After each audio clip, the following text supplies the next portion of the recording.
दोस्तों, welcome back to my channel. अगर आपने अभी तक मेरे चैनल को सब्सक्राइब नहीं किया तो जल्दी से मेरे चैनल को सब्सक्राइब कर दें। आपने अगर इस वीडियो को फर्स्ट पार्ट नहीं देखा तो उसका लिंक डिस्क्रिप्शन बॉक्स में मौजूद है। इस पार्ट में कहानी यहाँ से कंटिन्यू होती है कि यान मॉम से कह रहा होता है कि प्राइस सेट हो गई है और वो 1 मिलियन यॉन है। आप बस मुझे इतना बताएं कि अगर आप हाँ कहते हैं तो फिर शॉप आपकी हो जाएगी। ये कहने के बाद यान कॉल बंद कर देता है। अब यान शोसे के पास आता है और ये शोसे से बहुत रिक्वेस्ट कर रहा होता है कि तुम ये 70,000 यॉन एक्सेप्ट कर लो। इस वक्त मैं अपना घर नहीं बेच सकता। शोसे इसके लिए मान जाता है, कहता है कि अभी के लिए तो मैं तुम्हारे पैसे दे रहा हूँ, तुम मुझे हर महीने पैसे वापस करते रहना। ये सुनकर तो यन बहुत खुश हो जाता है और शोसे का शुक्रिया अदा करने लगता है। ये कहने लगता है कि मुझे कुछ आदमी की जरूरत है, इसलिए अब से तुम मेरे लिए काम करोगे और जो तुम्हारी पे है वो जो तुमने मुझे पैसे वापस करने हैं उसकी जगह पर मैं अपने पास ही रख लूंगा। यानी इसके लिए मान जाता है। अब काउजन अपना सारा सामान पैक कर रहा होता है तो जियो इसको रोकने की कोशिश कर रहा होता है कि हम इतने टाइम से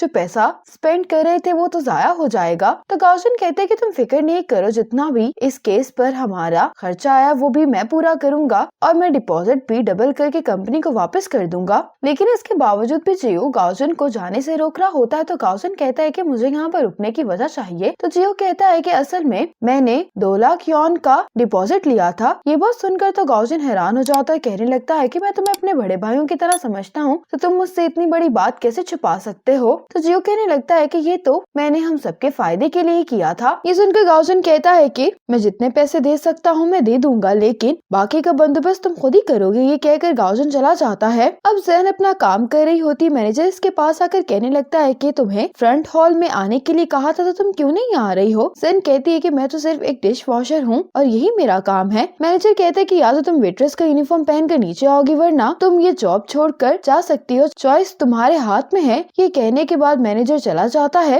अब जेन भी वेट्रेस का यूनिफॉर्म पहनकर नीचे आ चुकी होती है और गाउजन भी जेन को आज फिर से देखने के लिए आया होता है। गाउजन को जेन को इस तरह से काम करते हुए देखकर बिल्कुल भी अच्छा नहीं लग रहा होता और ये जेन को देखने के बाद यहाँ से चला जाता है। अगले दिन जेन कॉल पर अपने मैनेजर से आज की छुट्टी ले रही होती है और जेन के हाथ में एक वॉइस रिकॉर्डर होता है जिसको जेन चेक भी कर रही होती है, बिल्कुल सही से काम करता होता है। इतने में ही बेल होती है। जेन दरवाजा खोलती है तो दरवाजे पर गाउजन आया होता है। गाउजन जेन से कहते कि क्या मैं अंदर आकर बात कर सकता हूँ, लेकिन जेन कहती है कि तुम्हें जो भी कहना है तुम यहीं पर कह सकते हो। गाउजन जेन से माफी मांगने लगता है तो जेन कहती है कि मैं तुम्हारी माफी को एक्सेप्ट नहीं करती। गाउजन कहते हैं कि मैं भी तुम्हारे साथ इस तरह से नहीं करना चाहता था। जेन कहती है कि इस सब की कोई जरूरत नहीं है, तुमने अब तक मेरी जो मदद की उसके लिए मैं तुम्हारी शुक्रगुजार हूँ, लेकिन तुम अब अपनी मदद को वजह बनाकर मुझे बेइज्जत नहीं कर सकते। गाउजन कहते हैं कि मैंने तुम्हारी बेइज्जती नहीं की, लेकिन जेन ये सुनकर दरवाजा बंद करने लगती है, लेकिन गाउजन इसे दरवाजा बंद करने से रोक देता है। गाउजन जेन से कहता है कि मैं तुम्हें यहाँ पर गुड बाय कहने के लिए आया था।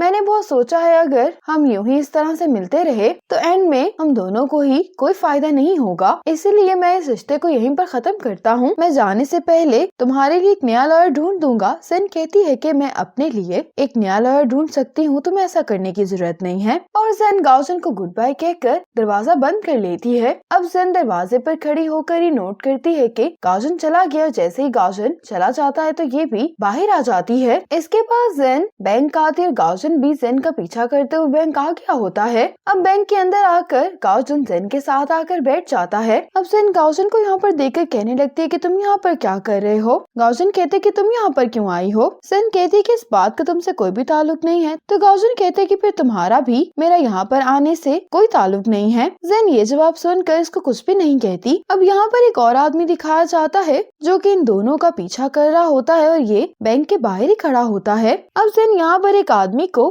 बैंक में आते हुए देखती है। जेन को जब इस आदमी को देखकर यकीन हो जाता है कि शिनलियांग ही है तो जेन शिनलियांग को कॉल करती है और ये वाकई में ही शिनलियांग होता है, क्योंकि सामने बैठे हुए शख्स का ही फोन बज रहा होता है। अब जैसे ही शिनलियांग बैंक से बाहर आता है तो गाउजन और जेन भी बैंक से बाहर आ जाते हैं। जेन गाउजन के साथ उसकी कार में शिनलियांग का पीछा करने लगती है। ये जो आदमी होता है ये जेन और गाउजन का पीछा करने लगता है। जब ये दोनों जा रहे होते हैं तो गाउजन जेन से पूछता है कि तुम्हें कैसे मालूम था कि आज शिनलियांग बैंक आने वाला है। जेन कहती है कि उसका बैंक अकाउंट मनी लॉन्ड्रिंग के शक की वजह से फ्रीज कर दिया गया है। बैंक स्टाफ ने शिनलियांग को कॉल करके बैंक में अपना आईडी कार्ड लाने के लिए कहा था ताकि ये प्रूव कर सके कि उसने मनी लॉन्ड्रिंग नहीं की। मैं कल जब बैंक गई थी तब मुझे शिन लियांग के इस अपॉइंटमेंट के बारे में पता चला था। गाओजन कहता है कि तुम्हें इतना यकीन कैसे था कि शिन लियांग जरूर आएगा। जेन कहती है कि मुझे यकीन नहीं था, मैं तो सिर्फ अपनी लक ट्राई कर रही थी। गाओजन जेन के काम पर इसको थम्स अप दे रहा होता है कि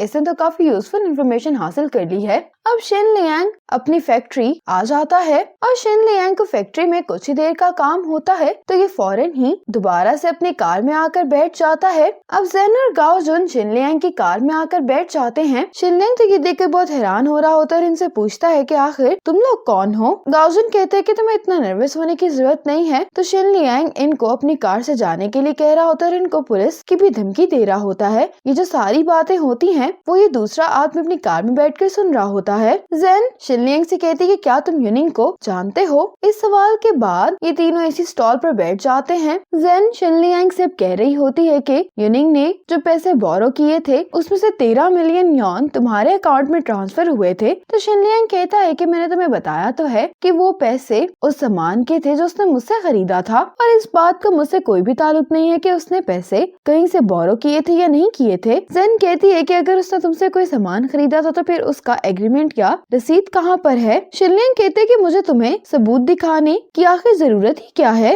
तुम हो कौन। जेन तो उसको बताने वाली होती लेकिन गाओजन इसको ऐसा करने से रोक देता है। गाओजन कहता है कि तुम्हें हमें कुछ भी साबित करने की जरूरत नहीं है लेकिन तुम ये बात कोर्ट को साबित करने के लिए तैयार हो जाओ। शिन लियांग इसकी बात पर हंसते हुए कहता है कि तुम्हें क्या लगता है कि कोर्ट तुम चलाते हो, तुम इतनी आसानी से मुझ पर केस नहीं कर सकते। गाओजन कहता है कि हमारे पास लोन एग्रीमेंट है। शिन लियांग कहते हैं कि तुम किस लोन एग्रीमेंट की बात कर रहे हो। तो गाओजन कहता है कि लोन एग्रीमेंट बनवाना कोई मुश्किल काम तो नहीं है। शिन लियांग कहते हैं लेकिन कोर्ट को मालूम हो जाएगा कि ये फेक है। तो गाओजन कहता है कि वो बात तो केस फाइल होने के बाद मालूम होगी ना। शिन लियांग कहता है कि फिर भी तुम कोर्ट को बेवकूफ नहीं बना सकते। गाओजन कहते हैं कि हाँ तुम बिल्कुल ठीक कह रहे हो, ना ही मैं कोर्ट को बेवकूफ बना सकता हूँ ना ही तुम, लेकिन अगर कोई केस फाइल हुआ तो तुम जो इलीगल काम करते हो वो भी कोर्ट के सामने आ जाएंगे। यह आदमी अभी भी इन सब की बातें सुन रहा होता है। शिन लियांग कहते हैं कि आखिर तुम चाहते क्या हो। जेन कहती है कि मैं ये जानना चाहती हूँ कि आखिर वो पैसे कहाँ पर गए हैं जो तुम्हारे अकाउंट में ट्रांसफर हुए थे। शिन लियांग कहता है कि मुझे खुद भी नहीं मालूम, असल में ये अकाउंट मेरा नहीं है, सिर्फ पेपर्स पर ये अकाउंट मेरा है। मेरे जो भी कस्टमर्स होते हैं वो सिर्फ अकाउंट खुलवाने के लिए मेरा नाम इस्तेमाल करते हैं, बाकी वो पैसे किसको ट्रांसफर करते हैं इस बारे में मुझे कुछ भी नहीं मालूम। जेन शिन लियांग से पूछती है कि यूनिंग ने आखिर अपने फंड्स को ट्रांसफर करने के लिए तुम्हारा अकाउंट इस्तेमाल क्यों किया। इस बात को शिन लियांग कोई जवाब नहीं देता तो गाओजन कहता है कि मैं तुम्हें एक बात याद करवा दूं कि अगर दूसरी पार्टी कोई भी इलीगल काम करती है उस अकाउंट के थ्रू तो पेपर्स पर जिसका नाम है उसकी सजा उसी शख्स को भुगतनी पड़ेगी। ये सुनकर शिन लियांग थोड़ा सा तो नर्वस हो गया होता है, जो कहने लगता है कि मेरा यूनिंग से कोई भी ताल्लुक नहीं है, असल में हमारी तो कभी मुलाकात भी नहीं हुई थी और वो अकाउंट भी यूनिंग के इस्तेमाल के लिए नहीं था, वो किसी और के लिए था। जेन कहती है कि वो कौन है। शिन लियांग कहते हैं कि मुझे भी नहीं मालूम। गाओजन कहता है कि तुम उससे तो मिले ही होगे, वो किस तरह का दिखाई देता है। शिन लियांग कहते हैं कि वो इतना लंबा नहीं है, उसकी उम्र लगभग 40 साल होगी और वो ग्लासेस भी पहनता है। जेन कहती है कि क्या तुम्हें उसका सरनेम याद है। तो शिन लियांग कहता है कि उसका सरनेम च्यू है। ये सुनते ही जेन और गाओजन समझ जाते हैं कि किसकी बात कर रहा है। अब मिस्टर च्यू को कॉल आती है। जो कॉल पर आदमी होता है वो मिस्टर च्यू को किसी के बारे में बता रहा होता है और वो उसकी कार का नंबर प्लेट भी इसको बताता है। अब जेन गाओजन से कहती है कि शिन लियांग ने हमें जो कुछ भी बताया है मिस्टर च्यू यूनिंग की कंपनी के डायरेक्टर ही हैं। अब शिन लियांग जेन और गाओजन से मिलने के बाद एक जगह पर आता है। यहाँ पर डस्टबिन में से ये एक बैग निकालता है जिसमें कुछ पैसे होते हैं और पैसे लेने के बाद ये अपने फोन से सिम निकाल कर भी फेंक देता है और फिर जब ये कार में आकर बैठता है तो ये अपने सर से विग उतार देता है। गाओजन अब जेन से कह रहा होता है कि आखिर यूनिंग ने मनी लॉन्ड्रिंग के लिए शिन लियांग का ही अकाउंट इस्तेमाल क्यों किया और ये सभी अकाउंट्स मिस्टर च्यू के ही कंट्रोल में हैं। पहले मिस्टर च्यू ने लुयांग को तुम पर नजर रखने के लिए कहा और बाद में उसको तुम्हारे घर पर कोई चीज भी तलाश करने के लिए कहा। आखिर ऐसी भी क्या चीज थी जिसको तलाश करने के लिए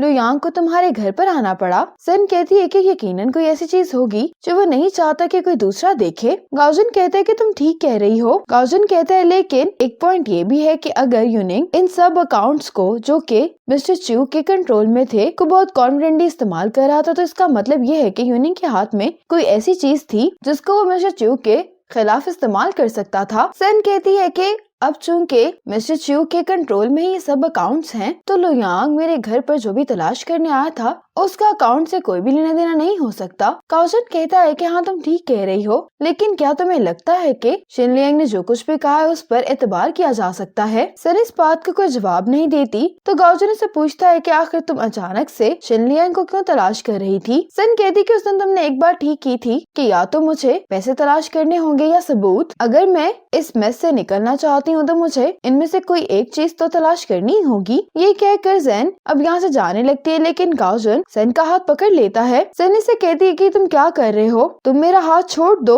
लेकिन गाओजन इसका हाथ नहीं छोड़ता और इससे माफी मांगता है। उस दिन जो कुछ भी हुआ मैं उसके लिए तुमसे दिल से माफी मांगता हूँ। सन कहती है कि ठीक है, मैं तुम्हारी माफी को एक्सेप्ट करती हूँ। ये सुनने के बाद गाओजन सन का हाथ छोड़ देता है। अब सन जाने लगती तो गाओजन भी उसके पीछे आते हुए कहता है कि मैं तुम्हें लिफ्ट दे देता हूँ, लेकिन सन कहती है कि मैं खुद ही चली जाऊंगी। सन गाओजन से कहती है कि अपनी कार खोलो, मेरा बैग अंदर है। गाओजन कहते हैं कि अगर तुम वॉक करके जाना चाहती हो तो मैं भी तुम्हारे साथ वॉक करूंगा। ये सुनकर जैन गाओजन से कहती है कि तुम अब गाड़ी का दरवाजा खोल दो और तुम ड्राइव कर सकते हो। अब मिस चेन और मिस्टर फांग दोनों एक साथ होते हैं। मिस चेन मिस्टर फांग से कहती है कि जिंगशन के अभी भी 10 से ज्यादा प्रोडक्ट्स के अप्रूवल पेंडिंग पड़े हैं, इसीलिए तुम अपने सारे रास्ते बंद मत करो। मिस्टर फांग कहते हैं कि आखिर तुम्हें अचानक से इसके बारे में परेशानी क्यों हो रही है? मिस चेन कहती है कि मुझे तुम्हारे अलावा किसी और चीज में इंटरेस्ट नहीं है, लेकिन क्या तुम ये कहने की कोशिश कर रहे हो कि मैं तुम्हें धोखा दे रही हूँ? ये कहकर मिस चेन जाने लगती है तो मिस्टर फांग कहते हैं कि मैं तो मजाक कर रहा था, और फिर मिस चेन भी वापस आकर बैठ जाती हैं। मिस्टर फांग मिस चेन से पूछते हैं क्या तुम्हारे पास एनही के कोई स्टॉक्स हैं? मिस चेन कहते हैं कि हाँ मेरे पास बहुत सारे स्टॉक्स हैं, वरना मैं भला इस मसले की इतनी फिक्र क्यों करती? तुम देख ही सकते हो कि मैंने कितनी मेहनत से ये पैसे कमाए हैं, लेकिन मेरी सारी मेहनत की कमाई अब खतरे में है। मिस्टर फांग कहते हैं कि मैं तुम्हारी मदद करूंगा, बस तुम उसकी तरह नहीं होना। मिस चेन कहती हैं कि आप किसकी बात कर रहे हैं? तो मिस्टर फांग कहते हैं यूनिंग की तरह। अब जैन गाओजन के साथ जा रही होती है। जैन गाओजन से कहती है कि तुम मेरी जॉब के बारे में दोबारा बात मत करना, मैं ये जॉब नहीं छोड़ सकती अभी, क्योंकि मैं सारी जिंदगी तो अपने दोस्तों पर रिलाय नहीं कर सकती ना। और तुम फिक्र नहीं करो, जब ये केस खत्म हो जाएगा तो मैं अपने करियर पाथ के बारे में सही से सोचूंगी। अब रात में जैन सुवेन से मिलने के लिए आती है। अब सुवेन जैन से पूछती है कि आखिर तुम दोपहर में क्या कर रही थी? जैन कहती है कि मैं वाकई में गाओजन के साथ थी और हम शिनलियांग से मिलने के लिए गए थे। ये सुनकर सुवेन बहुत हैरान हो जाती है। अब गाओजन जियो को शिनलियांग का नंबर और कार का नंबर प्लेट देता है। जियो कहता है कि इसका मतलब है कि तुम वाकई में ही काम छोड़कर नहीं जा रहे हो। गाओजन कहता है कि मैं जो यहाँ पर रुका हूँ उसका तुम्हारी कंपनी से कोई लेना देना नहीं है, मैं इसलिए रुका हूँ क्योंकि मैं जैन के लिए कुछ करना चाहता हूँ, और हमें जो कुछ भी मालूम होगा तुम वो अपनी कंपनी को नहीं बता सकते। जियो कहता है कि कंपनी के साथ काम करने में हमारा फायदा है। गाओजन कहता है कि अगर तुम मेरे साथ रुकोगे तो मैं तुम्हें तुम्हारी कंपनी से ज्यादा पे ऑफर करूंगा। ये सुनकर तो जियो खुश हो जाता है और कहने लगता है कि हम इतने सालों से दोस्त हैं, मैं तुम्हें यहाँ पर अकेला कैसे छोड़ सकता हूँ। लेकिन वो का क्या होगा? गाओजन कहता है कि वो वापस जा सकती है, यहाँ पर सिर्फ मैं और तुम ही रुकेंगे। जैन जब सुवेन को सारी बात बताती है तो सुवेन कहती है कि हो सकता है कि यूनिंग ने लोन फ्रंट रनिंग के लिए लिया हो, लेकिन ऑपरेशन फेल होने की वजह से सारे पैसे डूब गए हों। जैन कहती है कि इसीलिए यूनिंग ने अपनी जान ले ली। सुवेन हैरान होते हुए कहती है कि तुम ऐसा क्यों कह रही हो? तो जैन कहती है कि मुझे घर पर एंटी डायबिटिक मेडिसिन मिली हैं और डॉक्टर ने कहा है कि अगर कोई नॉर्मल इंसान इनको खा ले तो वो कोमा में जा सकता है या उसको सडन शॉक हो सकता है।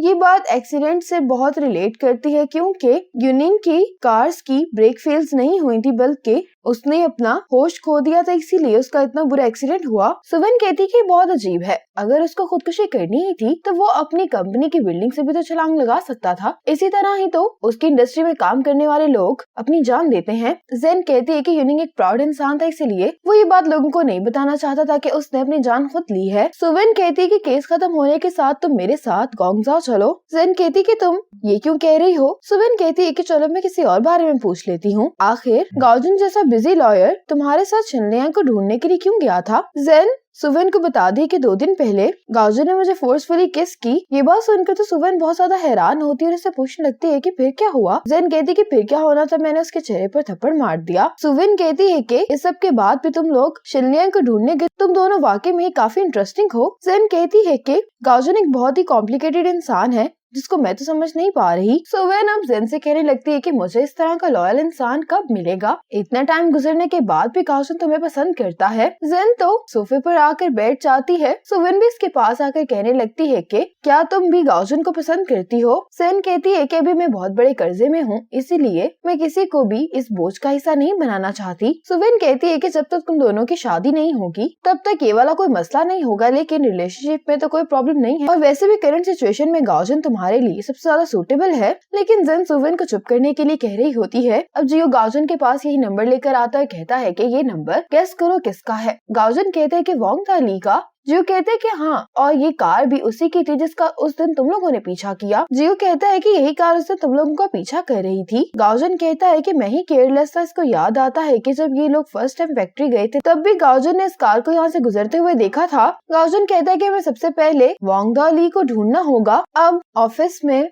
मिस्टर च्यू मिस्टर फांग को बता रहे होते हैं कि लुयांग को भी होश नहीं आया और डॉक्टर्स ने कहा कि अगर इसको जल्दी होश नहीं आया तो वो हमेशा ही के लिए कोमा में जा सकता है। मिस्टर फांग कहते हैं कि लुयांग की जान बचाना हमारी प्रायोरिटी है और अगर उसकी फैमिली को कोई भी फाइनेंशियल मदद चाहिए तो उनकी मदद कंपनी करेगी। मिस्टर च्यू कहते हैं कि मैंने गाओजन के बारे में मालूम किया है, वो जेन का हाई स्कूल का क्लास फेलो है। गाओजन का नाम सुनकर मिस्टर फांग थोड़ा सा हैरान होते हैं तो ये मिस्टर च्यू से कहते हैं कि तुम इस गाओजन के बारे में और इन्वेस्टिगेशन करो कि ये वाकई में ही जेन का पुराना क्लासमेट है या इनकी मुलाकात सिर्फ अभी हुई है। अब गाओजन अपने एक और दोस्त से मदद ले रहा होता है जिसका नाम लियू होता है। ये गाओजन को वोंग दाली के बारे में बता रहा होता है कि वो शिनलियांग फैक्ट्री में काम करता है। गाओजन इसे कहने लगता है कि हो सकता है कि वोंग दाली ही इसकी फैक्ट्री का गार्ड हो। लियू कहते हैं कि अगर शिनलियांग ने अपने फैक्ट्री के आईडी कार्ड को इस्तेमाल करते हुए कार और अपना नंबर खरीदा है तो हो सकता है कि रात को उस दिन जो कार में आया था वो शिनलियांग हो।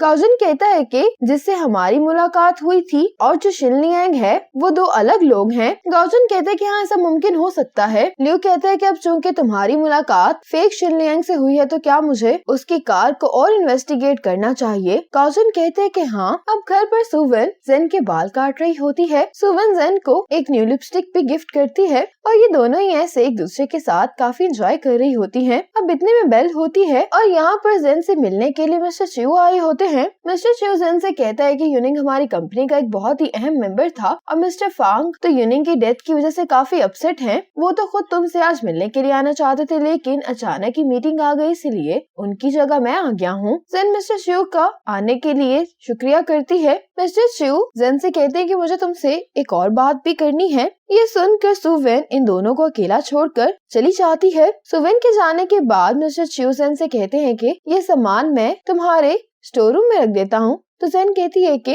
नहीं, आप इसको मेरी स्टडी में रख दे। अब मिस्टर च्यू स्टडी में आकर बहुत गौर से इसको देख रहे होते हैं और कहने लगते हैं कि इसको देखकर वाकई में ही यूनिंग की याद आ रही है। अब मिस्टर च्यू की नजर डायरी पर पड़ती है तो कुछ कहने वाले होते हैं तो जेन कहती है कि ये डायरी मुझे लुयांग ने दी थी और यूनिंग इस पर अनइम्पोर्टेंट चीजें लिखा करता था। बाहर आने के बाद जेन मिस्टर च्यू से पूछते कि आप मुझसे क्या बात करने वाले थे। तो मिस्टर च्यू कहते हैं कि आप तो जानती होंगी कि एक क्लाइंट ने आकर हमारी कंपनी पर एक सीन क्रिएट किया था जिसकी वजह से यूनिंग की हिस्ट्री भी पब्लिक हो गई थी। उसके बाद ही कंपनी को मालूम हुआ कि यूनिंग पर इतना बड़ा कर्जा है, इसीलिए तो क्या कंपनी आपके केस में कोई मदद कर सकती है। जेन कहती है कि आपकी मदद का शुक्रिया, लेकिन इस वक्त मुझे कंपनी से किसी भी किस्म की मदद की जरूरत नहीं है, लेकिन अगर मुझे जरूरत हुई तो मैं आपको जरूर बताऊंगी। मिस्टर च्यू कहते हैं कि इस केस का जो लॉयर है क्या वो आपका दोस्त है या आपकी मुलाकात उससे अभी हुई है। जेन कहती है कि वो यूनिंग का हाई स्कूल का क्लासमेट है। इसके बाद मिस्टर च्यू यहाँ से चले जाते हैं। अब लियू जाकर इस नकली शिनलियांग को पकड़ लेता है। लियू इसके साथ कार में बैठ जाता है।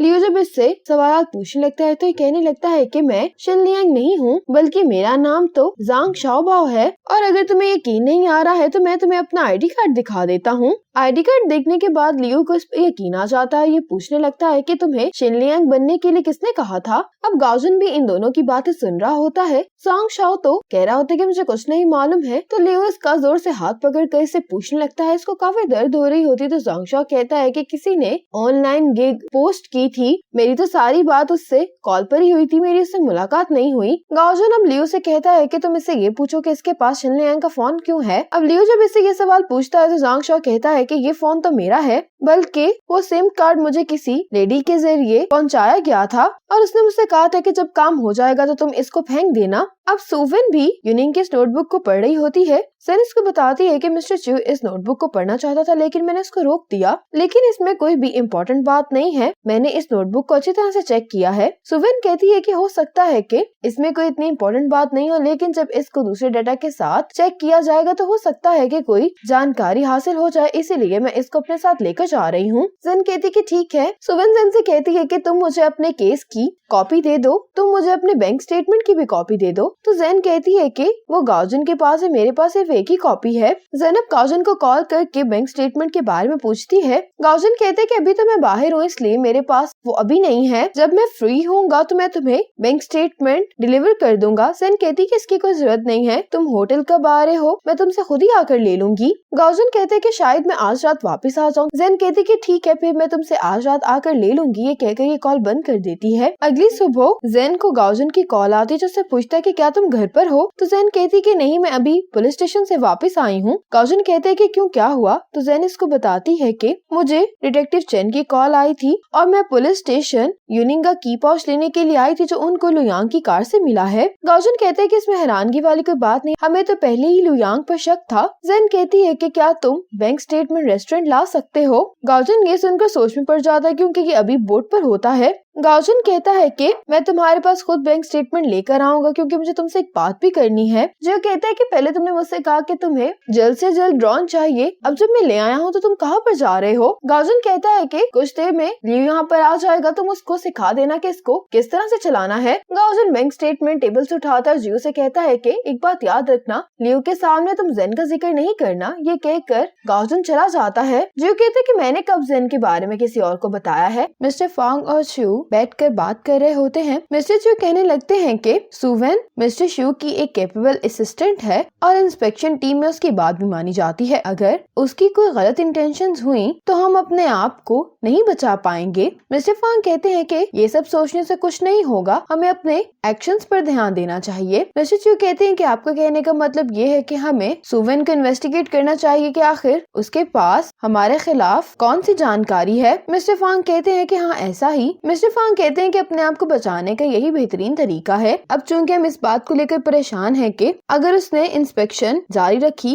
तो उसे हमारे खिलाफ कोई सबूत मिल जाएगा, इसीलिए हमें उसको इंस्पेक्शन जारी रखने से रोकना होगा। अब यन आज हुसे के आदमियों के साथ एक आदमी से पैसे वापस निकलवाने के लिए आया होता है, लेकिन ये आदमी कह रहा होता है कि मेरे पास पैसे नहीं है। इसके साथ ही जो दोनों होते हैं वो तो इस आदमी को बहुत मार रहे होते हैं और ये यन को भी इसको मारने के लिए कहते हैं, लेकिन यन इस आदमी को मार नहीं पा रहा होता। तो ये देखकर ये यन को इस आदमी की तरफ ही धक्का दे देते हैं। इतने में ही इस आदमी की साइड के जो लोग होते हैं वो यहाँ पर आ जाते हैं। ये दोनों तो इन सब लोगों को देखकर भाग जाते हैं, लेकिन ये आदमी येन को जाने नहीं देता। इसी वजह से ये सभी लोग मिलकर येन को बहुत मारते हैं। अब येन की हालत काफी खराब होती है। शेनग्यू खाने पर येन का वेट कर रही होती है, ये इसको कॉल्स भी कर रही होती है, लेकिन येन इसकी कोई भी कॉल नहीं उठा रहा होता। अब रेस्टोरेंट के बाहर गाओजन कार में जेन का इंतजार कर रहा होता है। इतने में जेन रेस्टोरेंट से निकलती है। आज जेन अपनी कार पर आई होती है और ये अपनी कार पर यहाँ से चली जाती है। गाओजन भी जेन के पीछे घर आ जाता है। गाओजन जेन को बैंक स्टेटमेंट दे देता है और इससे पूछता है कि तुम्हें अचानक इसकी क्यों जरूरत पड़ गई। जेन कहती है कि ये बैंक स्टेटमेंट सुवन मुझसे मांग रही थी। गाओजन जेन से कहता है कि मुझे तुमसे कुछ बात करनी है, तो हम अंदर चलते हैं। जेन कहती कि तुम्हें जो भी कहना है तुम यहाँ पे कह सकते हो, लेकिन गाओजन कहता है कि मुझे नहीं लगता कि हम वो बात यहाँ पर कर पाएंगे। फिर ये दोनों अंदर आ जाते हैं। गाओजन जेन से कहता है कि तुम पुलिस स्टेशन गई थी तो तुमसे पुलिस ने और क्या पूछा। जेन कहती है कि उन्होंने मुझसे कहा कि मैं अचानक अपने हस्बैंड का की पाउच क्यों ढूंढ रही हूँ, तो मैंने उनको बताया कि मेरे घर में 2 दफा किसी ने घुसने की कोशिश की है, लेकिन तुम फिक्र नहीं करो, मैंने तुम्हारा नाम नहीं लिया। जेन कहने लगती है कि तुम बिलिंग कब वापस जा रहे हो, सुवन तुम्हें डिनर पर लेकर जाना चाहती है। गाओजन कहता है कि कुछ वक्त के लिए मैं यहाँ से नहीं जा रहा हूँ, मैंने फैसला किया कि मैं यहीं पर रुककर तुम्हारी मदद करूंगा। जेन कहती है कि तुम्हें ऐसा करने की जरूरत नहीं है, वैसे भी अब काफी देर हो गई है, तुम्हें वापस चले जाना चाहिए। ये सुनकर गाओजन जेन के पास आता है और उससे कहता है कि मैं सिर्फ तुम्हारी मदद करना चाहता हूँ। जेन कहती लेकिन मैं तुम्हारी मदद को एक्सेप्ट नहीं कर सकती। गाओजन कहते कि तुम ऐसा क्यों कह रही हो? तो जेन कहती क्योंकि मैं तुम्हें इस फेवर के बदले में कुछ भी नहीं दे सकती। ये कहकर जेन बालकनी में आ जाती है। गाओजन इसके पास आकर कहने लगता है कि मुझे तुमसे बदले में कुछ भी नहीं चाहिए। जेन कहती है कि इस दुनिया में कोई भी बगैर बदले के किसी की भी मदद नहीं करता और तुमने कल सही कहा था कि अगर ऐसा ही सब कुछ चलता रहा तो एंड में हम दोनों में से किसी को भी कोई फायदा नहीं पहुंचेगा, इसीलिए हम इस सब को यहीं पर खत्म कर देते हैं। गाओजन कहता है कि कल मैंने जाने की बात इसलिए की थी क्योंकि मैं नहीं जानता था कि मैं तुम्हें फेस किस तरह से करूंगा, क्योंकि उस दिन मैंने तुम्हारे साथ बहुत गलत किया था और मुझे ऐसा हरगिज भी नहीं करना चाहिए था। गाओजन जेन से अपने बर्ताव के लिए माफी मांगता है। जेन गाओजन से कुछ कहने लगती है लेकिन गाओजन जेन को कहता है कि मुझे खुद भी नहीं मालूम कि मैं अभी तुम्हारे बारे में क्या फील करता हूँ। मुझे नहीं मालूम कि अभी तुम्हें पसंद करता हूँ या मुझे तुम्हारे साथ हमदर्दी है। मुझे सिर्फ ये मालूम है कि मुझे अभी तुम्हारी मदद करनी है और बदले में मुझे तुमसे कुछ भी नहीं चाहिए। मैं बस चाहता हूँ कि तुम आराम से अपनी जिंदगी गुजारो। जेन भी इसकी बात सुनकर इमोशनल हो रही होती है। गाओजन कहता है कि तुम मुझे तो रिजेक्ट कर सकती हो लेकिन तुम्हें मेरी मदद को रिजेक्ट नहीं करना चाहिए। जेन कहने लगती है कि तुम मेरे लिए फीलिंग्स के साथ ही मेरी मदद कर रहे हो और अगर मैं तुम्हारी फीलिंग्स को इग्नोर करके तुम्हारी मदद को एक्सेप्ट करूंगी तो फिर तो मैं सेल्फिश कहलाऊंगी और ये बात मेरी जिंदगी के असूलों के खिलाफ है। गाओजन कहते कि क्यों ना हम लोग एक एग्रीमेंट कर लें, मैं तुम्हारी जितनी भी मदद करूंगा उससे मैं ना तो परेशान होऊंगा और ना ही मुझे कोई पछतावा होगा, और अगर किसी दिन मैं तुम्हें गुड बाय किए बगैर ही सब कुछ छोड़कर चला गया तो मैं उम्मीद करता हूँ कि तुम भी इस बात का माइंड नहीं करोगी। जेन गाओजन की ये बात सुनकर अपना फेस साइड पर कर लेती है लेकिन गाओजन इसका चेहरा अपनी तरफ करते हुए पूछता है कि क्या तुम इससे एग्री करती हो? जेन कहती है कि तुम अपने आप से और बाकी सबसे भी झूठ बोल रहे हो। गाओजन कहता है कि हम सब बड़े हो गए हैं इसीलिए अपनी फीलिंग्स और एक्शन के जिम्मेदार हम लोग खुद हैं। जेन कहती है कि मैं इसके बारे में सोचूंगी। ये सुनकर गाओजन जेन को गुड बाय बोलता है और यहाँ से चला जाता है। अब गाओजन और लियू ड्रोन की मदद से फैक्ट्री के अंदर की सूरत हाल देख रहे होते हैं। लियू गाओजन से कहता है कि फैक्ट्री के अंदर डॉग है इसलिए हम लोग इतनी आसानी से फैक्ट्री के अंदर नहीं जा पाएंगे और ना ही हम वांगदाली को बाहर निकाल सकते हैं, तुम्हें कोई और ही ट्रिक सोचनी होगी। गाओजन लियू से ड्रोन का कंट्रोल पकड़ लेता है और अब गाओजन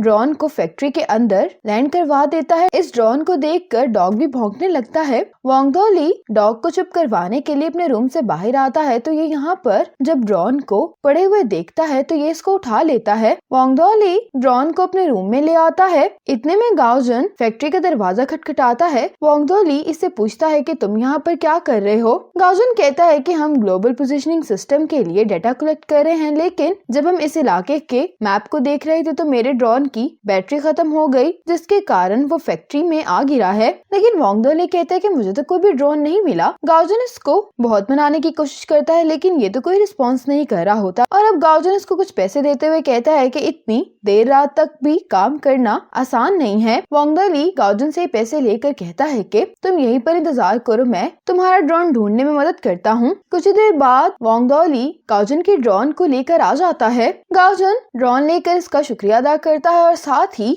ये और लियू वांगदाली को पकड़कर फैक्ट्री से बाहर निकाल लेते हैं। लियू तो वांगदाली को लेकर चला जाता है और गाओजन फैक्ट्री का दरवाजा भी बंद कर देता है। अब लियू ने तो वांगदाली को कार के साथ बांधकर नीचे बिठा दिया होता है। गाओजन वांगदाली से पूछता है कि क्या तुम शिनलियांग को जानते हो? तो ये कहने लगता है कि हाँ। गाओजन कहता है कि वो कहाँ पर है? तो ये कहता है कि मुझे नहीं मालूम। गाओजन कहता है कि तुम उससे कांटेक्ट कैसे करते हो? तो ये कहता है कि वो मुझे कांटेक्ट नहीं करता। गाओजन कहता है कि अगर कुछ हो जाए तो तुम उसको कैसे बताते हो फिर? तो ये कहने लगता है कि कुछ अरसे पहले एक लेडी उसको तलाश करते फैक्ट्री आ गई थी। जब मैंने ये बताने के लिए उसको कॉल की तो उसने मुझे बहुत डांटा और उसके बाद से मेरी शिनलियांग से कोई बात नहीं हुई। गाओजन कहता है कि फिर तुम इस फैक्ट्री पर अब तक काम क्यों कर रहे हो? तो ये कहता है क्योंकि वो मुझे हर महीने सैलरी देता है। गाओजन से पूछता है कि शिनलियांग तुम्हारे आईडी कार्ड के साथ क्या क्या करता है? तो ये कहता है कि मेरे पास 2 आईडी कार्ड है, एक मेरे पास और एक शिनलियांग के पास, लेकिन मुझे नहीं मालूम कि वो मेरे आईडी कार्ड के साथ क्या करता है। ये सुनने के बाद गाओजन जियो को पिक करने के लिए आ जाता है। कार में बैठकर जियो गाओजन से पूछता है कि आखिर शिनलियांग छुपा क्यों हुआ है। गाओजन कहता है कि बात सिर्फ अकाउंट बोरो करने तक की नहीं है, यहाँ पर गाओजुन एक बिल्डिंग को बहुत गौर से देख रहा होता है जो उसको काफी सुंदर लग रही होती है। अगले दिन जेन मिस्टर फांग से मिलने के लिए आती है। मिस्टर फांग जेन से कहने लगते हैं कि कंपनी में ऑडिट चल रहा है, इसीलिए पैसे ट्रांसफर करने में इतनी देर हो गई। आप यूनिंग के पेरेंट्स से कहिएगा कि वो कंपनी आकर कुछ पेपर वर्क कंप्लीट कर दें तो पैसे आपको बहुत जल्द ही ट्रांसफर हो जाएंगे। जेन इसके लिए मिस्टर फांग को थैंक्स बोलती है। मिस्टर फांग जेन से कहते हैं कि मैं तुम्हें एक बात कहना चाहता हूँ कि तुम्हें यूनिंग की जितनी भी सब चीजें हैं उनको बहुत संभाल कर रखना चाहिए। तुमने तो काफी अरसे से काम नहीं किया, इसीलिए तुम इस सोसाइटी को नहीं जानती। लोग अपने फायदे के लिए आपको किसी भी तरह से नुकसान पहुंचा सकते हैं। जेन कहती है कि आप जो भी कहना चाहते हैं आप साफ साफ बात करें। मिस्टर फांग कहते हैं कि इंस्पेक्शन टीम यूनिंग के मामले को इन्वेस्टिगेट कर रही है और कुछ लोग तो टीम में अपने पर्सनल कनेक्शंस भी इस्तेमाल कर रहे हैं। कंपनी को तो इससे कुछ ज्यादा फर्क नहीं पड़ेगा, लेकिन मुझे डर है कि हर चीज के लिए यूनिंग को इल्जाम दिया जाएगा और इससे तुम बहुत ज्यादा अफेक्ट होगी। इतने में मिस्टर च्यू मिस्टर फांग को मीटिंग के लिए बुलाने के लिए आ जाते हैं। जेन ये देख कर कहती है कि आप बिजी हैं इसलिए मैं चलती हूँ। जेन मिस्टर फांग को गुड बाय कहकर यहाँ से जाने लगती है और मिस्टर फांग मिस्टर च्यू को भी जेन के साथ भेज देते हैं। जेन जब यहाँ से वापस जा रही होती तो इसकी मुलाकात यहाँ पर मिस चेन और वेन से होती है। मिस चेन जेन को देखकर इसे मिलने के लिए अपना हाथ बढ़ाती है, लेकिन जेन मिस चेन को इग्नोर करके यहाँ से चली जाती है और ये बात बाकी सबको भी काफी अजीब लगती है। इसके बाद लंच टाइम में सुवेन रेस्टोरेंट में जेन से मिलने के लिए आती है। सुवेन जेन से बैंक स्टेटमेंट के बारे में पूछती है। बैंक स्टेटमेंट तो जेन के बैग में होती है, लेकिन ये कहती है कि मुझे गाओजुन ने नहीं दी। सुवेन इसे कहती है कि गाओजुन ने खुद ही तो कहा था कि वो तुम्हें दे देगा। जेन कहती है कि वो बिजी था इसलिए मुझे नहीं दे पाया। सुवेन कहती कि फिर तुम यहाँ पर क्यों आई? जेन कहती है कि आज मुझे मिस्टर फांग ने यूनिंग की डेथ कंपनसेशन के बारे में बात करने के लिए बुलाया था, तो मैंने सोचा कि अब चूंकि मैं यहाँ पर आ चुकी हूँ तो तुमसे मिलती जाऊँ। फिर ये दोनों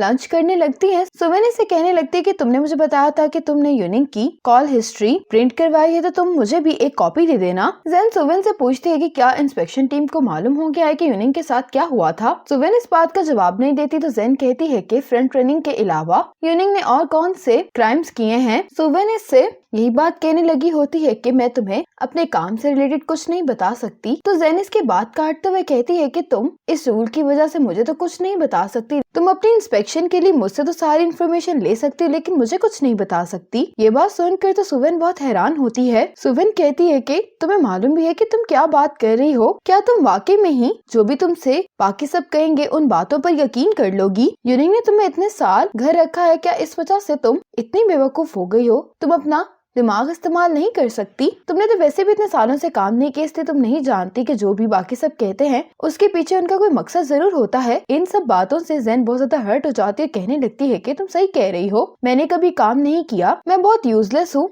और मैं सिर्फ एक हाउसवाइफ हूँ, इसलिए मेरे पास दिमाग नहीं है, मैं तो सिर्फ एक पेट हूँ और मेरा कोई भी फ्यूचर नहीं है। तुम यही सब कुछ कहना चाह रही हो ना? सुवेन जेन से कहती है कि तुमने मुझे बहुत कुछ कह दिया है। जेन कहती है कि तुम तो मुझे बहुत अच्छे से जान और तुम्हें ये बात मालूम है कि मुझे ये बात बिल्कुल भी पसंद नहीं है कि मुझे इस्तेमाल किया जाए। सुवेन तो चुपचाप इसकी बातें सुन रही होती है। जेन सुवेन से कहती है कि तुम मुझे यूनिंग के जितने भी डॉक्यूमेंट्स है वो वापस कर दो, मैं कुछ भी इन्वेस्टिगेट नहीं करवाना चाहती। तुम अपनी इन्वेस्टिगेशन जारी रख सकते हो तुम ऐसा करना चाहती हो, लेकिन तुम प्लीज मुझे अकेला छोड़ दो। ये कहकर जेन यहाँ से चली जाती है और सुवेन भी जेन को रोकने के लिए इसके पीछे भागती है। अब पार्किंग एरिया में आकर सुवेन जेन को रोक लेती है और सुवेन कहने लगती है कि मैं सिर्फ तुम्हारे लिए इन डॉक्यूमेंट्स को मांग रही थी, क्या तुम वाकई में मेरे बारे में इस तरह का सोचती हो? जेन इसकी बात का कोई भी जवाब दिए बगैर कार में बैठ जाती और वेन भी यहाँ पर इन दोनों को देख रहा होता है। सुवेन जेन से दरवाजा खोलने के लिए कह रही होती है, लेकिन जेन यहाँ से चली जाती है। सुवेन इसके पीछे जाने लगती है, लेकिन वेन इसको जाने से रोक देता है और ये सुवेन को थोड़ा सा रिलैक्स करके अंदर ले जाता है। वेन सुवेन को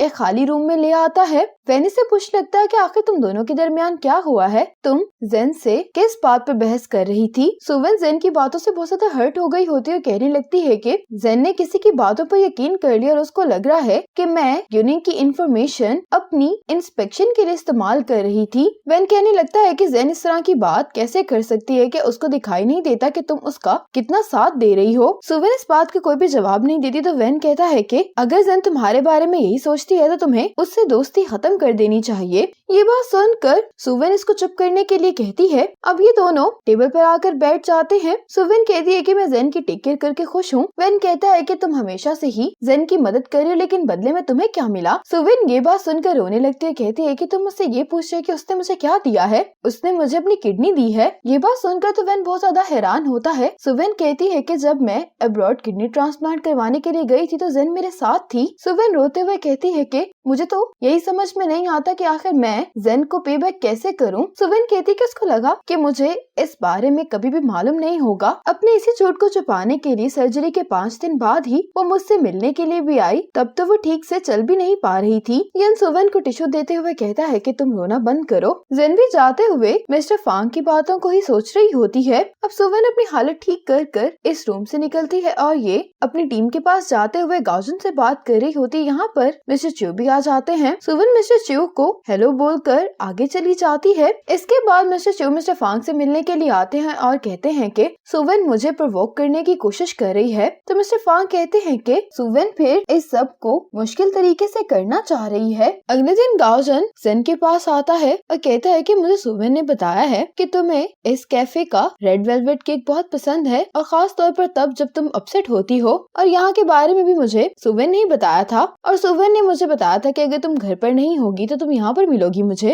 जेन तो इसकी बात का कोई भी जवाब नहीं देती। गाउजन से पूछता है कि तुम्हारा और सुवेन का आखिर झगड़ा क्यों हुआ? जेन कहती है कि वो यूनिंग के बारे में इन्वेस्टिगेशन कर रही है, इसीलिए बहुत सारे लोगों का टारगेट सुवेन बन गई है। मैं नहीं चाहती कि वो मेरे लिए कोई भी रिस्क ले। गाउजन कहता है कि सुवेन तो काफी अरसे से इंस्पेक्शन कर रही है। जेन कहती कि पहले उसने मुझसे झूठ बोला था कि ये एक रूटीन ऑडिट है और इसका यूनिंग से कोई भी लेना देना नहीं है, लेकिन मिस्टर फांग के हिंट से मुझे मालूम हुआ कि सुवेन यूनिंग के केस के बारे में इन्वेस्टिगेशन कर रही है। गाउजन कहता है लेकिन सुवेन की पोजीशन ऐसी है कि वो बहुत सारे सीक्रेट्स तलाश कर सकती है और वो 40 मिलियन यॉन ढूंढने में भी तुम्हारी मदद कर सकती है। जेन कहती है कि उसकी जान की कीमत पर मैं सच्चाई नहीं जानना चाहती, इससे बेहतर तो मैं 40 मिलियन यॉन वापस करना समझूंगी। गाउजन कहते हैं कि तुम दोनों एक दूसरे को प्रोटेक्ट करने की कोशिश कर रही हो तो मिलकर बात क्यों नहीं कर लेती? जेन कहती है कि तुम सुवेन को नहीं जानते, अगर उसको मालूम हो भी जाए कि कोई चीज कितनी डेंजरस है उसके बावजूद भी अपने काम को नहीं रोकेगी, इसलिए मुझे उसे झगड़ा करना पड़ा। गाउजन सेन से कहता है कि तुम अब यहाँ पर आ ही गई हो तो अंदर चलकर केक खा लेते हैं। सेन कहती है कि ये केक महंगा है, इसीलिए अगर मैं इसको खरीद कर खा भी लूंगी तो मुझे ये इतना डिलीशियस नहीं लगेगा। गाउजन इसको उठाते हुए कहता है कि केक मैं तुम्हें खिलाऊंगा। तो जेन कहती है कि इसकी कोई जरूरत नहीं है, वैसे भी मुझे अब अपने काम पर जाना है। गाउजन सेन के पास आते हुए कहता है कि तुम आज छुट्टी ले लो, आज मेरी बर्थडे है, क्यों ना तुम मेरे साथ रुक कर मेरी बर्थडे सेलिब्रेट करो। सेन कहती है कि मैंने 2 दिन पहले ही ऑफ लिया था, इसीलिए मेरा मैनेजर मुझे और छुट्टी नहीं देगा। गाउजन ये सुनकर अपसेट दिखाई दे रहा होता है तो जेन कहती कि क्यों ना मैं तुम्हें बर्थडे प्रेजेंट के तौर पर केक गिफ्ट कर दूं। जेन तो ये कहकर जाने लगती है, लेकिन गाउजन इसको कहता है कि तुम्हें ऐसा कुछ भी करने की जरूरत नहीं है। जेन कहती कि ठीक है फिर मैं अब अपने काम पर जा रही हूँ। गाउजन कहता है कि मैं तुम्हें लिफ्ट दे देता हूँ। ये जेन से कहता है कि तुम मेरा यहीं पर इंतजार करो, मेरी कार जरा आगे पार्क है। ये कहकर गाउजन जाने लगता है तो जेन भी यहाँ से चली जाती है और गाउजन भी इसको यूं जाता हुआ देख लेता है। अब सुवेन जेन को सॉरी का मैसेज करती है, लेकिन मैसेज करने के बाद सुवेन इसको डिलीट कर देती है। अब जेन को भी ये नोटिफिकेशन मिलता है कि सुवेन ने एक मैसेज डिलीट कर दिया है। सुवेन को अब जेन का मैसेज आता है कि तुम इन्वेस्टिगेशन करना बंद कर दो। सुवेन रिप्लाई करने के बारे में सोच ही रही होती कि इतने में जेन का एक और मैसेज आता है कि अगर तुमने ऐसा ना किया तो फिर हम दोस्त नहीं रहेंगे। सुवेन को ये मैसेज देखकर गुस्सा आ जाता है, लेकिन ये जेन को मैसेज करती है कि मैं इसके बारे में सोचूंगी। जेन को ये मैसेज पढ़कर अच्छा लगता है। अब जियो गाउजन को आकर बताता है कि जो कार शिनलियांग इस्तेमाल कर रहा था वो काफी टाइम से पोर्ट पर खड़ी है और शिनलियांग भी ये शहर छोड़कर कब का जा चुका है। गाउजन किसी भी बात का जब कोई जवाब नहीं देता तो जियो कहता है कि ठीक है मैं तुम्हें अकेला ड्रिंक करने देता हूँ। ये कहकर जियो जाने लगता है तो इसको याद आता है और ये वापस आकर गाउजन से कहता है कि आज तो तुम्हारी बर्थडे है ना, इसीलिए तुम ये ड्रिंक करना छोड़ो, हम बाहर जाकर मजा करते हैं। जियो उसको लेकर जा रहा होता है, लेकिन गाउजन जाने से इनकार कर देता है। अब जियो गाउजन से उसका फोन लेता है और ये गाउजन के फोन से ही एक कॉल करता है। जियो ने ये कॉल जेन को ही की होती है। जैसे गाउजन जेन का नाम सुनता है तो इसको रोकने की कोशिश करता है, लेकिन जियो साइड में जाकर जेन से कहता है कि तुम्हारे दोस्त की ड्रिंक करने की वजह से हालत बहुत ज्यादा खराब हो गई है और यूं इस हालत में रोड पर रहना सेफ नहीं है। जेन कहती है कि तुम गाउजन को फोन दो, मैं उससे बात करना चाहती हूँ। जियो कहता है कि वो यहीं पर बेहोश हो गया है, तुम भला उससे कैसे बात कर सकती हो, इसलिए जल्दी से आकर उसको पिक कर लो। जेन कहती कि ठीक है, फिर मुझे जल्दी से एड्रेस सेंड करो। अब जेन गाओजन के पास आ जाती है। गाओजन जेन को देखकर मुस्कुराने लगता है, कहता है कि तुम्हें तो कोई भी कॉल करके आसानी से बुला सकता है। सन कहती है कि मुझे मालूम हो गया था। सन कहती है कि तुमने ऐसा जानबूझकर किया है। गाओजन कहते हैं कि तुम्हें कैसे मालूम। सन कहती है कि कोई भी तुम्हारा फोन अनलॉक नहीं कर सकता। गाओजन अब जेन के हाथ में पकड़े हुए बैग को देख रहा होता है और पूछने लगता है कि क्या ये मेरे लिए है। सन गाओजन को ये देते हुए कहती है कि हाँ, ये तुम्हारे लिए है। गाओजन जब इस प्रेजेंट को देख रहा होता है तो जेन इसको हैप्पी बर्थडे भी बोलती है। गाओजन कहते हैं कि ये तो तुम्हारा फेवरेट केक है, क्या तुमने इसको अपने लिए खरीदा है या मेरे लिए। जेन कहती कि फिर भी ये एक एक्सपेंसिव केक है, इसीलिए हमें इसको मिलकर शेयर करना चाहिए। गाओजन कहते हैं कि मैं इसको तुम्हारे साथ क्यों शेयर करूँ, ये तो मेरे लिए है। लेकिन जेन इसे केक छीनते हुए कहने लगती है कि मैं भी इसको टेस्ट करना चाहती हूँ। अब जेन कैंडल जलाने की कोशिश कर रही होती है और गाओजन भी इसको देखकर मुस्कुरा रहा होता है। जेन कहती है कि मुझे देखने की बजाय कैंडल जलाने में मेरी मदद करो। अब गाओजन केक को अपने कोट में छुपा लेता है और जेन इस बार कैंडल जलाने में कामयाब हो जाती है। ये देखकर ये दोनों ही खुश होते हैं और जेन गाओजन को विश करने के लिए कहती है। गाओजन जेन से कहता है कि तुमने मुझे ये गिफ्ट दिया है, इसलिए मैं अपनी विश तुम्हें देता हूँ और मेरी विशेष हमेशा ही सच होती हैं। ये सुनकर जेन भी विश मांगने लगती है और गाओजन जेन को विश मांगते हुए देखकर खुश हो रहा होता है। जब जेन विश मांग लेती है तो ये दोनों मिलकर कैंडल को बुझाते हैं। गाओजन जेन से पूछता है कि तुमने क्या विश मांगी। जेन कहती है कि मैंने इसी तरह हमेशा सुंदर रहने की विश मांगी। ये सुनकर तो गाओजन हंसने लगता है और जेन भी हंस रही होती है। इसके बाद सुवेन को एक कॉल आती है, कोई सुवेन से मिलने के लिए कह रहा होता है, जिसको यहाँ कह देती है। अब सुवेन यहाँ पर आते हुए अपने फोन का वॉइस रिकॉर्डर ऑन कर लेती है। सुवेन को और किसी ने नहीं बल्कि मिस्टर चू ने मिलने के लिए बुलाया होता है। अब सुवेन मिस्टर चू से कहती है कि मैं आपकी क्या मदद कर सकती हूँ। तो मिस्टर चू इसको बताने लगते हैं कि हम जिस फील्ड में काम करते हैं उसमें हमें बहुत केयरफुल होकर रहना पड़ता है। कुछ लोग तो सुहाना में बिजनेस की बातें करना पसंद करते हैं ताकि कोई भी बात लीक ना हो जाए। ये कहते हुए मिस्टर चू अपना फोन टेबल पर रख देते हैं। अब सुवेन भी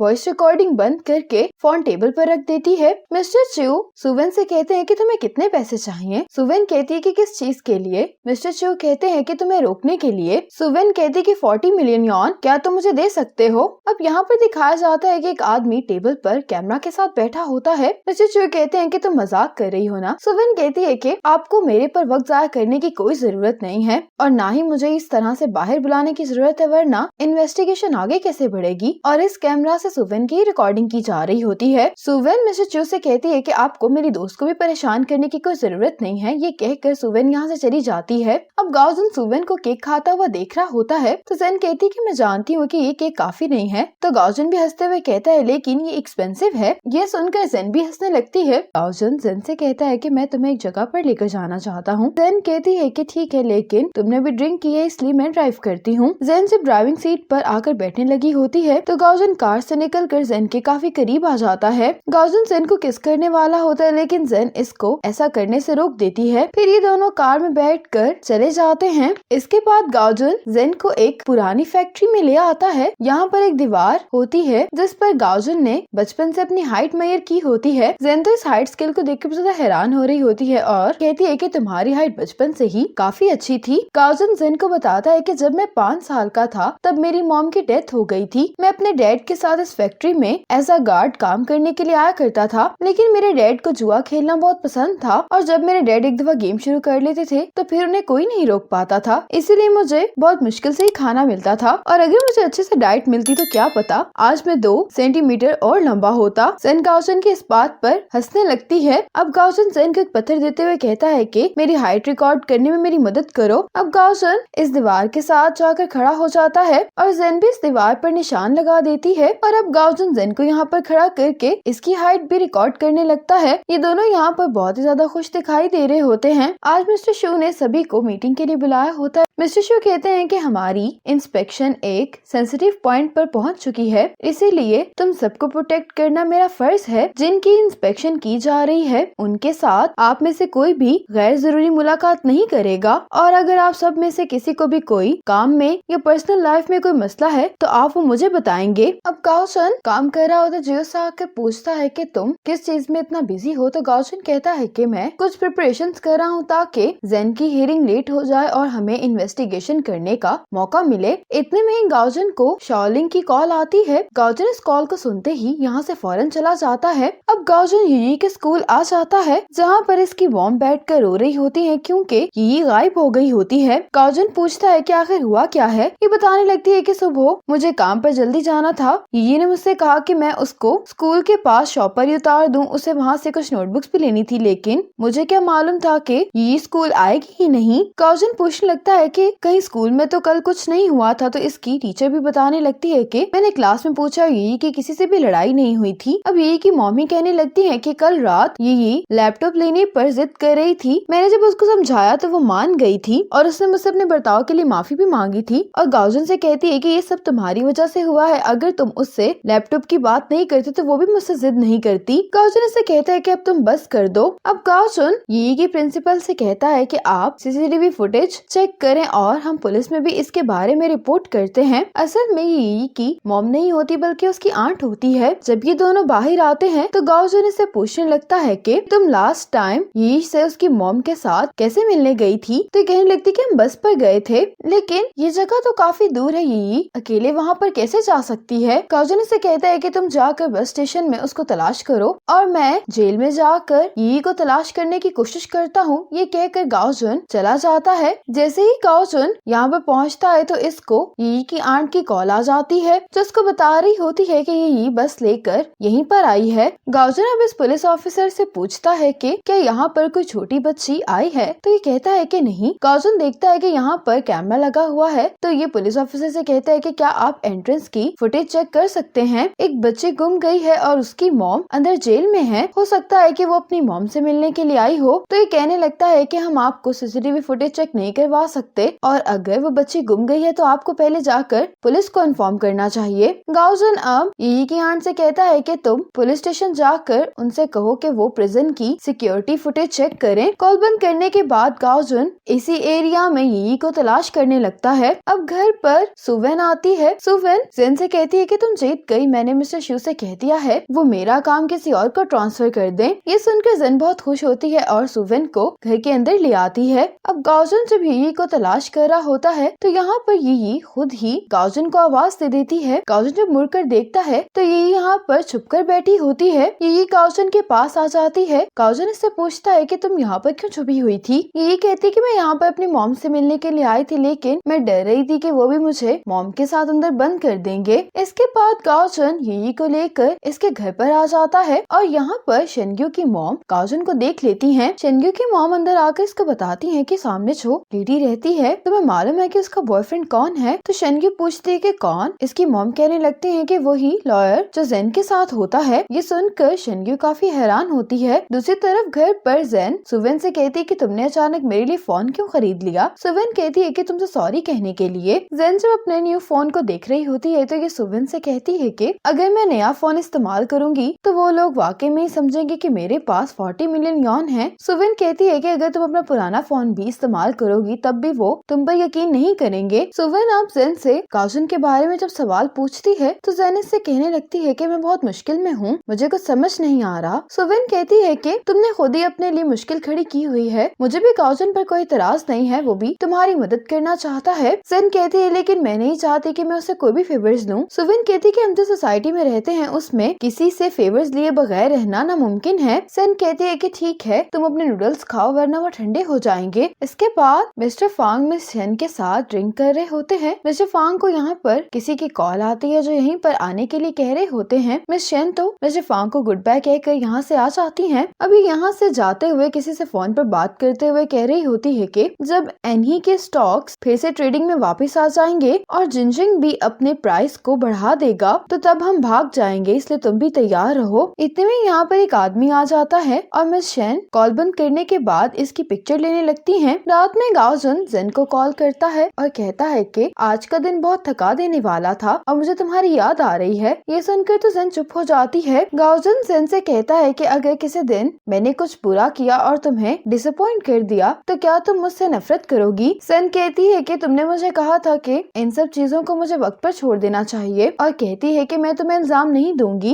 ये सुनकर गाओचन को अच्छा लगता है। जेन इसको गुड बाय कहकर कॉल बंद कर देती है और कॉल के बाद ये दोनों एक दूसरे के बारे में सोचने लगते हैं। अगली सुबह गाओचन एक कैफे पर आया होता है। जेन गाओचन से मिलने के लिए कैफे आई होती है। गाओचन जेन के हैंड राइटिंग और फिंगरप्रिंट के टेस्ट का रिजल्ट देख रहा होता है। जेन कहती है कि मैंने कभी भी इस एग्रीमेंट पर अपना थंब नहीं लगाया, तो फिर टेस्ट में क्यों ये शो किया गया है कि फिंगरप्रिंट्स मेरे ही हैं। गाओचन कहता है कि तुम दोनों साथ रहते थे, इसलिए यूनिंग के पास बहुत सारे मौके थे कि वो तुम्हारे फिंगरप्रिंट्स बड़ी आसानी से ले सके। जेन गाओचन से पूछती है कि अब हम क्या करेंगे। गाओचन जेन को एक फाइल देता है। जेन इन पेपर्स को पढ़कर बहुत हैरान होती है, कहती है कि क्या हम बैंक को सू करेंगे। तो गाओचन कहता है कि हाँ, हम बैंक को सू करेंगे कि उन्होंने तुम्हारी आइडेंटिटी किसी को भी कैसे यूज करने दी है और ये कि तुम्हारा बैंक कार्ड यूज होता रहा और तुम्हें कुछ मालूम ही नहीं था। जेन कहती है लेकिन फिर भी इससे हमारी बेसिक प्रॉब्लम तो हल नहीं होगी। गाओचन कहता है कि हम जो भी कर रहे हैं वो थोड़ा सा और वक्त हासिल करने के लिए कर रहे हैं। अगर हम वाकई में ही इस मसले को हल करना चाहते हैं तो हमें सबसे पहले ये जानना होगा कि आखिर पैसों के साथ क्या हुआ। इतने में जेन का फेवरेट केक आ जाता है जो कि गाओचन ने ऑर्डर किया होता है। जेन को ये देखकर बहुत अच्छा लगता है। अब मिस्टर च्यू मिस्टर फांग को आकर बताता है कि एनही ट्रेवल्स के स्टॉक प्राइस आज बहुत नीचे चले गए हैं। ये सुनकर मिस्टर फांग पूछते हैं कि इस सब के पीछे कौन है। मिस्टर च्यू कहते हैं कि शायद इंस्टीट्यूशनल इन्वेस्टर्स, बाकी मुझे इतना कुछ नहीं मालूम। मिस्टर फांग कहते हैं कि एनही ट्रेवल्स को इन्फॉर्म करो कि वो इन्वेस्टर्स को यकीन दिलाने के लिए एक अनाउंसमेंट करेंगे और हमारी कंपनी की तरफ से भी एक स्टेटमेंट इशू की जाएगी। मिस्टर च्यू कहते हैं कि क्या ऐसा करना ठीक होगा। तो मिस्टर फांग कहते हैं कि हम इस बात का फैसला तब करेंगे जब हम इस क्राइसिस से बाहर निकल आएंगे। दूसरी तरफ मिस चेन किसी से फोन पर गुस्से में कह रही होती है कि मैंने तुमसे कहा भी था, तो फिर तुमने सारे शेयर्स क्यों नहीं बेचे। मिस चेन कह रही होती है कि तुम बेवकूफी कर रहे हो। इस सब के पीछे फांग है, वो कंपनी के फंड्स को इस्तेमाल करते हुए अपने पैसों को बचा रहा है। फोन पर जो होता है वो मिस चेन से इस सिचुएशन से बाहर निकलने के बारे में बात कर रहा होता है। तो मिस चेन कहती है कि अब सिर्फ हमें इंतजार करना होगा कि मिस्टर फांग अब क्या करता है। मिस चेन कहने लगती है कि सिवाय यूनिंग के मिस्टर फांग से उनका पैसा कोई और नहीं ले सकता। ये कहकर मिस चेन कॉल बंद कर देती हैं। इसके बाद मिस्टर फांग किसी को कॉल पर बता रहा होता है कि सारे पैसे बहुत जल्दी ट्रांसफर हो जाएंगे। ये आदमी मिस्टर फांग से लुयांग के बारे में पूछने लगता है कि तुम्हें मालूम हुआ कि उस पर हमला किसने किया था। तो मिस्टर फांग कहते हैं कि इस बात से कोई फर्क नहीं पड़ता, वैसे भी यूनिंग अब मर चुका है और तुमने जेन को अप्रोच करने के लिए किसी को अपनी आइडेंटिटी देकर भेज दिया है, इसलिए डरने की कोई बात नहीं है क्योंकि हमारे खिलाफ कोई भी सबूत नहीं है। लेकिन ये कहने लगता है कि जो कोई भी लुयांग पर हमला करके छुप गया है उसके पीछे कोई ना कोई कारण तो जरूर होगा और जो शख्स मेरी आइडेंटिटी को इस्तेमाल कर रहा है वो भी इतना काबिल भरोसा नहीं है, इसीलिए मोहतात रहना ही हमारे लिए बेहतर है जब तक सब कुछ ठीक नहीं हो जाता। जैसे ही कॉल बंद होती है तो मिस्टर फांग के डोर पर कोई नॉक करके चला जाता है। मिस्टर फांग बाहर देखने के लिए आते हैं तो बाहर सिर्फ एक नोट पड़ा होता है जिस पर ये लिखा होता है कि तुम भागने की कोशिश कर रहे, लेकिन क्या तुमने वो पैसे तैयार कर लिए हैं जो मुझे चाहिए। ये देखकर मिस्टर फांग परेशान हो जाते हैं। अब मिस्टर फांग मिस्टर च्यू के साथ मिलकर सीसीटीवी फुटेज में इस शख्स को देखने की कोशिश कर रहे होते हैं, लेकिन इस आदमी ने अपना चेहरा बहुत अच्छे से कवर किया होता है। मिस्टर च्यू कहने लगते हैं कि ये आदमी यूनिंग जैसा क्यों दिखाई दे रहा है। ये सुनकर मिस्टर फांग कहते हैं कि मुझे याद है कि यूनिंग ने मुझे एक रिपोर्ट सबमिट करवाई थी। मिस्टर फांग जल्दी से वो रिपोर्ट निकाल कर इस नोट की हैंड राइटिंग के साथ इसको मैच करने लगते हैं और ये हैंड राइटिंग बिल्कुल एक जैसी होती है। मिस्टर च्यू तो ये जानकर बहुत हैरान हो रहे होते हैं कि क्या यूनिंग अभी तक जिंदा है। दूसरी तरफ लुयांग को होश आ गया होता है। अब जेन गाओचन के साथ केस के बारे में डिस्कशन कर रही होती है। इसको यहाँ पर जियो की कॉल आती है। जेन ये देख कर के गाओचन को कॉल आ रही है साइड पर चली जाती है। जियो गाओचन को बताता है कि लुयांग को होश आ गया है, लेकिन उसने पुलिस के किसी भी सवाल का कोई जवाब नहीं दिया। कॉल सुनने के बाद गाओचन जेन को आकर भी बताता है कि लुयांग को होश आ गया है। अब ये खबर मिस्टर फांग तक भी पहुँच गई होती है। मिस्टर फांग तो बहुत ही परेशान दिखाई दे रहे होते। मिस्टर च्यू कहने लगता है कि क्या आपको लगता है कि लुयांग पर भी हमला यूनिंग नहीं किया होगा। शायद यूनिंग को खबर हो गई होगी कि उसके बारे में इन्वेस्टिगेशन की जा रही है और जब लुयांग यूनिंग की कार देखने के लिए वहाँ पर गया तो उसने इस डर के मारे ही लुयांग पर हमला कर दिया कि कहीं वो एक्सपोज ना हो जाए। मिस्टर फांग कहते हैं कि ये सब बकवास है, यूनिंग तो मर चुका है। मुझे लगता है कि कोई बस हमें इस तरह से डराने की कोशिश कर रहा है। मिस्टर च्यू कहते हैं कि फिर उसके पास हमारी कंपनी का कार्ड कैसे है। तो मिस्टर फांग कहते हैं कि उसके पास यकीनन कोई ऐसा तरीका होगा जिसके जरिए उसने कार्ड को हासिल कर लिया होगा। मिस्टर च्यू कहते हैं कि यूनिंग का चेहरा एक्सीडेंट के कारण बहुत खराब हो गया था। हो सकता है कि यूनिंग की जगह कोई और मरा हो और जो एक्सीडेंट था वो भी अजीब था। ऐसा दिखाई देता था कि किसी ने जानबूझकर ऐसा किया है। कुछ लोग तो कह रहे हैं कि यूनिंग ने खुदकुशी कर ली, लेकिन उस वक्त पर यूनिंग हमें 40 मिलियन यॉन के लिए ब्लैकमेल कर रहा था। उसे तो हमारे जवाब का इंतजार करना चाहिए था। ऐसे हालात में उसकी खुदकुशी करना बहुत ही अजीब बात है। मिस्टर फांग कहते हैं कि हमारे खिलाफ बहुत बड़ी साजिश हो रही है। मुझे तो लगता है कि जेन भी अपने हस्बैंड के साथ मिली हुई है, इसलिए तुम उस पर नजर रखो। जेन ये खबर सुनने के बाद गाओजन से कहती है कि फिर मुझे लुयांग से मिलने के लिए जाना चाहिए, लेकिन गाओजन कहता है कि तुम भला वहाँ पर क्या बहाना इस्तेमाल करके जाओगी। जेन कहती है कि लुयांग और यूनिंग बहुत क्लोज थे और मुझे उसकी कंडीशन के बारे में पता है, तो मेरा उसको हॉस्पिटल में मिलने जाना नॉर्मल बात है। तो गाओजन कहते हैं कि तुम्हें कैसे मालूम हुआ कि लुयांग को होश आ गई है? क्या तुम उस पर नजर रख रही थी और तुम ऐसा क्यों कर रही थी? इस तरह के सवालों का तुम कैसे जवाब दोगी? सेन को भी गाओजन की बात समझ में आ जाती है। अब सेन को यूनिंग के डैड की कॉल आती है, जो इसको घर आने के लिए कह रहे होते हैं कि हमें यूनिंग की कुछ चीजें मिली हैं, तुम आकर क्या उनको देख सकती हो? सेन ये सुनकर यूनिंग के डैड से कहती है कि मैं कुछ ही देर में वहाँ पर आ रही हूँ। अब सेन गाओजन को सारी बात बताकर यहाँ से चली जाती है। अब सेन अपने इन-लॉज के घर पर आ गई होती है और ये एक मेडिसिन के बैग को देख रही होती है। यूनिंग के पेरेंट्स बताते हैं कि कल रात यूनिंग ये मेडिसिन डोर पर टांग कर चला गया है। सेन कहती कि हो सकता है कि ये मेडिसिन आपके किसी रिलेटिव ने भेजी हो। यूनिंग की मॉम कहती है कि यूनिंग के अलावा और किसी को ये नहीं मालूम कि मैं कौन सी दवाइयाँ लेती हूँ। सेन को तो इनकी बात पे यकीन नहीं आ रहा होता, तो यूनिंग की मॉम इसको एक नोट दिखाती है, जिस पर यूनिंग ने लिखा होता है कि आप दोनों अपनी हेल्थ का ख्याल रखिएगा और जेन का भी। जेन भी ये देखकर हैरान हो रही होती है कि ये हैंड राइटिंग तो यूनिंग की ही है। यूनिंग की मॉम तो बहुत खुश हो रही होती है कि यूनिंग नहीं मरा और वो हमें देखने के लिए कल वापस आया था। अब सेन जब वापस आ रही होती है तो उसको गाओजन की कॉल आती है, जो इससे पूछने लगता है कि वहाँ पर क्या हुआ। तो जेन कहती कि कुछ भी नहीं, मैं अपने घर पर आ गई हूँ। इतने में ही यहाँ पर जेन किसी आदमी को जाते हुए देखती है और जेन को ये बिल्कुल यूनिंग जैसा दिखाई दे रहा होता है। ये देखकर जेन इस आदमी के पीछे चली जाती है। गाओजन इससे पूछ रहा होता है कि क्या हुआ है। जब जेन का कोई जवाब नहीं आता तो गाओजन भी जेन के पास पहुँचने के लिए यूटर्न ले लेता है। अब जेन देखती है कि वो आदमी टैक्सी में बैठकर चला गया है। अब गाओजन जब यहाँ पर पहुँचता है तो ये जेन की कार का दरवाजा खुला देखता है। इतने में यहाँ पर जेन आ जाती है। गाओजन जेन से पूछता है कि आखिर तुम्हें क्या हुआ है। जेन कहती है कि मेरे घर में जाकर बात करते हैं। अब जेन जैसे ही अपने डोर पर आती है तो यहाँ पर जेन का फेवरेट केक रखा होता है। इस केक के ऊपर एक नोट भी लिखा होता है कि तुम केस के बारे में ज्यादा परेशान नहीं हो, मैं पैसे वापस कर दूंगा। ये नोट देखकर जेन जल्दी से स्टडी में आती है और यूनिंग की डायरी निकाल कर इस कार्ड पर लिखी हुई हैंड राइटिंग को मैच करने लगती है और ये हैंड राइटिंग सेम ही होती है। अब गाओजन भी इस केक को अंदर लेकर आ जाता है और इससे पूछता है कि ये कौन छोड़कर गया है। जेन कहती कि मुझे भी नहीं मालूम। गाओजन कहता है कि भी इंटरेस्ट पर क्या हुआ है, तुम परेशान दिखाई दे रही थी। जेन कहती है कि मुझे काम पर जाने के लिए देर हो रही है, इसलिए मैं अपना यूनिफॉर्म लेकर आती हूँ। ये कहकर जेन जाने लगती है, लेकिन गाओजन इसको जाने से रोक देता है और कहता है कि मुझे परेशानी हो रही है कि तुम इस हालत में ड्राइव नहीं कर पाओगी, इसलिए मैं तुम्हें वहाँ तक छोड़ देता हूँ। जेन ये सुनकर अपने रूम में चली जाती है। अब मिस्टर फांग फोन पर बात करते हुए कह रहा होता है कि उसे मालूम है कि हमें जल्द पैसे मिलने वाले हैं, इसीलिए वो पैसे मांग रहा है। उसको हमारे अगले प्लान की भी खबर है, शायद इसी वजह से अब वो बाहर आ गया है, लेकिन हम यूनिंग को अपना प्लान बर्बाद करने नहीं दे सकते। अब ऑफिस के नंबर पर मिस्टर फांग को कॉल आती है। मिस्टर फांग इससे पूछ रहा होता है कि आखिर तुम कौन हो। तो ये कहने लगता है कि मुझे यकीन है कि तुम जानते हो कि मैं कौन बात कर रहा हूँ। मिस्टर फांग कहते हैं कि तुम्हें चाहिए क्या। तो ये कहता है कि आपको इसके बारे में भी मालूम है। मिस्टर फांग कहते हैं कि ये सब बातें फोन पर डिस्कस करना ठीक नहीं है, तो क्यों ना हम लोग मिल लें। तो ये कहने लगता है कि एक मरे हुए आदमी को दिन से डर लगता है, इसलिए मिलना ठीक नहीं है। तुम मुझे मेरे पैसे दे दो तो मैं ये दुनिया हमेशा के लिए छोड़कर चला जाऊंगा, वरना मेरे हाथ में जो चीजें हैं वो एक्सपोज हो जाएंगी। ये सुनकर मिस्टर फांग कहते हैं कि आखिर तुम्हें कितने पैसे चाहिए। तो ये कहता है कि मुझे 100 मिलियन यॉन चाहिए। मिस्टर फांग कहते हैं कि लेकिन तुम्हें तो 40 मिलियन यॉन चाहिए थे ना। तो ये हंसते हुए कहने लगता है कि वो तो एक जिंदा इंसान की डिमांड थी, मरे हुए इंसान की डिमांड थोड़ी सी मुख्तलिफ है। लेकिन तुम्हें जो भी करना है तुम जल्दी करो, क्योंकि तुम इतनी सी प्रॉब्लम को अपने बड़े प्लान में नहीं आने दे सकते। ये कहकर यूनिंग कॉल बंद कर देता है और मिस्टर फांग तो इस कॉल की वजह से परेशान हो गए होते हैं। अब जेन और गाओजन जब सोसाइटी से बाहर आ रहे होते तो गाओजन जेन से कहता है कि कोई हम पर नजर रखे हुए है। जैसे इस आदमी को भी लगता है कि इनको शक हो गया है तो ये यहाँ से चला जाता है। जब ये दोनों कार में बैठ जाते हैं तो गाओजन जेन से पूछता है कि आखिर तुम मुझसे क्या छुपा रही हो। जेन कहती है कि मैं तुमसे जानबूझकर कुछ भी नहीं छुपा रही, बस मैं इस टाइम पर बहुत ज्यादा कंफ्यूज्ड हूँ। गाओजन कहते हैं कि क्या तुम मुझे बाकी सब चीजों की टेक केयर करने नहीं दे सकती। जेन कहती कि नहीं, क्योंकि मैं फिर से किसी के इशारों पर चलने वाला टॉय नहीं बन सकती। मैं अपना भी ओपिनियन रखना चाहती हूँ। ये गाओजन से कहने लगती है कि मैं हर चीज इसके लिए तुम पर रिलाई नहीं करना चाहती। अब गाओजन जेन को रेस्टोरेंट लेकर आ जाता है। ये जेन से कहता है कि रात में भी मैं ही तुम्हें पिक कर लूंगा, लेकिन जेन कहती है कि मेरा घर यहाँ से बहुत करीब है, इसलिए तुम्हें आने की कोई जरूरत नहीं है। वैसे भी अगर मेरे कोलीग्स मुझे इस कार में आते हुए देखेंगे तो वो मेरे बारे में कुछ अच्छा नहीं सोचेंगे। गाओजन कहते हैं कि ठीक है। ये पार्ट यहीं पर खत्म हो जाता है। आगे ड्रामे में क्या होने वाला है ये जानने के लिए देखिए नेक्स्ट पार्ट। तब तक के लिए स्टे कनेक्टेड।